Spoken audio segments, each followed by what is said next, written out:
আমার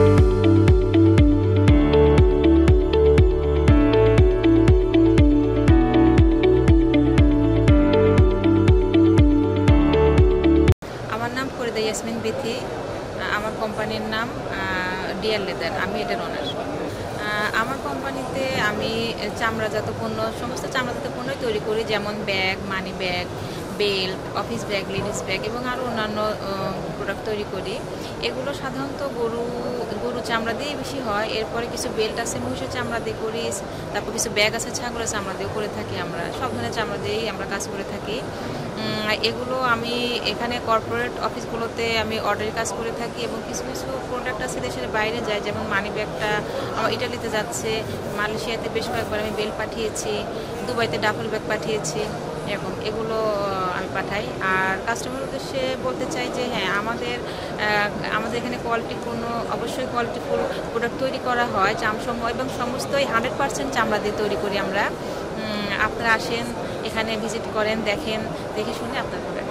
হ্যাঁ, না আমরা মানুষের রুচি তো পরিবর্তন হচ্ছে এবং তাদের চাহিদা অনুযায়ী আমরা ডিজাইন তৈরি করে থাকি এবং তারা যেমন ধরনের চাহিদা, মানে তারা যেমন ধরনের ডিজাইনের ব্যাগ বলেন, অফিস ব্যাগ বলেন, মানে লং ওয়ালেট বলেন, যেটা চাচ্ছে আমরা সেভাবেই তৈরি করে থাকি। আমরা আমাদের নিজেদের ডিজাইনার দিয়েও ডিজাইন করি এবং আমরা কাস্টমারের চাহিদা অনুযায়ী কাস্টমাইজও করে থাকি। এই চামড়াটা আমি সাধারণত হেমায়তপুরে কিছু ট্যানারি আছে যারা আমার পরিচিত ভাই, তাদের কাছ থেকে আমি চামড়াটা সংগ্রহ করে থাকি। তারা আমাকে ফিনিশ লেটারটাই দিয়ে থাকে। চ্যালেঞ্জ তো অবশ্যই আছে, কারণ এখন তো প্রতিযোগিতার যুগ না। এখন চ্যালেঞ্জ বলতে এখন সবাই চাচ্ছে কোয়ালিটিফুল প্রোডাক্ট। আমি যদি কোয়ালিটিফুল প্রোডাক্ট দিই এবং তাদের রেঞ্জের মধ্যে দিই, তারা যেমন রেঞ্জের মধ্যে চাচ্ছে তেমন রেঞ্জের মধ্যে যদি আমি কোয়ালিটিফুল প্রোডাক্ট দিতে পারি, অবশ্যই দেখা যায় মার্কেটে আমি টিকে থাকতে পারবো।